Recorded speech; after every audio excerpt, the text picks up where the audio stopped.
Hello friends, welcome to topics Telugu. ఈరోజు మనం మాట్లాడుకునేది ఐటీఆర్ ఫైలింగ్ అప్పుడు మీరు కంపల్సరీగా ఫాలో అవ్వాల్సిన కొన్ని టిప్స్ గురించి. ఈ టిప్స్ ఫాలో అయితే మీకు ఐటీఆర్ ఫైలింగ్ స్మూత్గా అయిపోవడంతో పాటు ఇన్కమ్ ట్యాక్స్ డిపార్ట్మెంట్ నుంచి ఫర్దర్గా కాంప్లికేషన్స్ని మీరు అవాయిడ్ చేసేయచ్చు.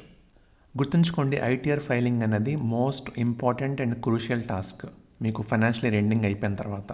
ఐటీఆర్ ఫైలింగ్ అనేది ఒక ఫైనాన్షియల్ ఇయర్లో మీరు ఎర్న్ చేసిన ఇన్కమ్స్ని లేదా మీరు ఇంకరైన లాసెస్ని, ఎక్స్పెండిచర్ని ఇన్కమ్ ట్యాక్స్ డిపార్ట్మెంట్కి ప్రాపర్గా కమ్యూనికేట్ చేయడానికి యూస్ చేసే ఒక మోడ్ అనమాట. సో మీరు కమ్యూనికేట్ చేయాల్సిందంతా ప్రాపర్గా కమ్యూనికేట్ చేసేలా చూసుకోండి ఆ ఫామ్లో. ఎందుకంటే మీరు ప్రాపర్గా రిపోర్ట్ చేయకపోయినా, లేకపోతే అండర్ రిపోర్ట్ చేసినా కానీ ఏదైనా ఇన్ఫర్మేషన్ని మీరు ఇన్ఫర్మేషన్ షేర్ షేర్ చేయకపోయినా కానీ మీకు డిపార్ట్మెంట్ నుంచి ఫర్దర్గా కాంప్లికేషన్స్ వచ్చే ఛాన్స్ ఉంటుంది. సో మనం ఇప్పుడు చెప్పుకోబోయే టిప్స్ మీరు ఫాలో అయ్యారనుకోండి, ఐటీఆర్ ఫైలింగ్ అసలు ముందు స్టార్ట్ చేయాలా లేదా, స్టార్ట్ చేసే ముందు ఏ స్టేట్మెంట్స్ చెక్ చేసుకోవాలని మీకు తెలుస్తుంది. అండ్ అలానే ఐటీఆర్ ఫైలింగ్ చేస్తున్నప్పుడు ఏంటంటే ఫాలో అవ్వాలని మీకు అర్థమవుతుంది. సో డెఫినెట్గా ఐటీఆర్ ఫైలింగ్కి వెళ్ళే ముందే ఈ టిప్స్ని చూసుకొని అప్పుడు మీరు ఫైలింగ్ ప్రొసీడ్ అవ్వండి. సో ఆ టిప్స్ విషయానికి వస్తే, ఫస్ట్ టిప్ మీకు టీడీఎస్ కానీ టీసీఎస్ కానీ కంప్లీట్గా రిఫ్లెక్ట్ అయిందో చెక్ చేసుకోండి. ఫస్ట్ మీకు ఏమైనా ట్యాక్స్ కట్ అయితే ఫైనాన్షియల్ 23-24లో ఆ ట్యాక్స్ అంతా కూడా మీకు మీ 26 ఏఎస్లోను అండ్ ఏఎస్లోను రిఫ్లెక్ట్ అయిందో చెక్ చేసుకోండి. అలా అంతా ట్యాక్స్ రిఫ్లెక్ట్ అయితేనే అప్పుడు ఫైలింగ్కి ప్రొసీడ్ అవ్వండి. కంప్లీట్గా ఇంకా రిఫ్లెక్ట్ అవ్వకపోతే మీరు అట్లీస్ట్ జూన్ 2nd వీక్ వరకు వెయిట్ చేసి అప్పుడు మళ్ళీ ఒకసారి క్రాస్ చెక్ చేసుకుని కంప్లీట్గా రిఫ్లెక్ట్ అయిపోతేనే అప్పుడు మీరు ఫైలింగ్కి ప్రొసీడ్ అవ్వండి. అప్పటికీ కూడా మీకు కంప్లీట్ ట్యాక్స్ రిఫ్లెక్ట్ కాకపోతే మాత్రం మీ ఎంప్లాయర్ని కానీ డిడక్టర్ని కానీ కాంటాక్ట్ చేసి రెక్టిఫై చేసుకోండి. ఎందుకంటే మీ ప్యాన్ రాంగ్గా ఇవ్వడం వల్ల కానీ, లేకపోతే మీకు కట్ చేసిన టీడీఎస్ డిపాజిట్ చేయకపోవడం వల్ల కానీ ఇలా జరుగుతుంది.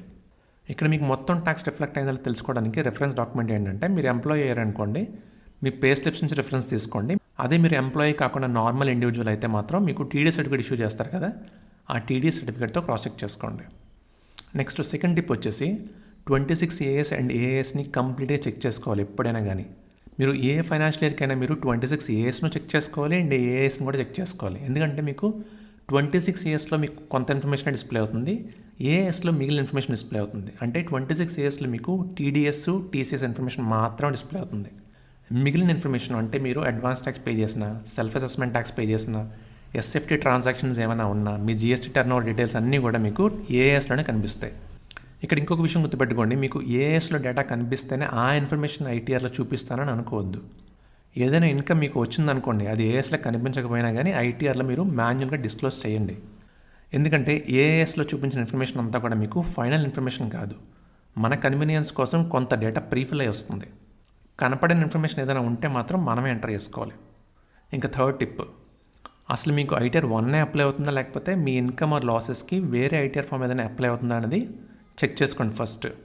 ఎందుకంటే మీకు అప్లై ఐటీఆర్ ఫామ్ మీ ఇన్కమ్స్, లాసెస్ అలానే ఎక్స్పెండిచర్ బట్టి డిపెండ్ అయి ఉంటుంది.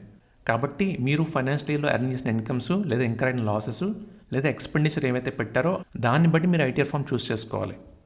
అలా చూస్ చేసుకొని మీరు ప్రాపర్ ఐటీఆర్ ఫామ్నే ఫైల్ చేయాలి. అదే రాంగ్ ఐటీఆర్ ఫామ్ ఫైల్ చేస్తే మీకు ఐటీఆర్ డిఫెక్టివ్ అయిపోతుంది. సో ఇది కూడా చూసుకోండి. నెక్స్ట్ ఫోర్త్ టిప్, మీ ఆధారు, పాను లింక్ అయిందో చెక్ చేసుకోండి. లింక్ అవ్వకపోతే మాత్రం లింక్ చేసుకోవాలి ఫైలింగ్ కన్నా ముందే. లాస్ట్ ఇయరే చాలామంది లింక్ చేసేసారు, ఇంకా మీది లింక్ అవ్వకపోతే లింక్ చేసుకుని అప్పుడు ఫైలింగ్కి వెళ్ళండి. నెక్స్ట్ ఫిఫ్త్ టిప్, మీ బ్యాంక్ అకౌంట్ కూడా ప్రీ వ్యాలిడేషన్ అయ్యి ఉండాలి. అది కూడా చూసుకోండి. అవ్వకపోతే ముందు ప్రీ వ్యాలిడేషన్ చేసేసుకుని అప్పుడు ఫైలింగ్ ప్రొసీడ్ అవ్వండి. మీకు bank account pre validation video and Aadhaar pan linking video కూడా డిస్క్రిప్షన్లో లింక్ అయి ఉన్నాయి.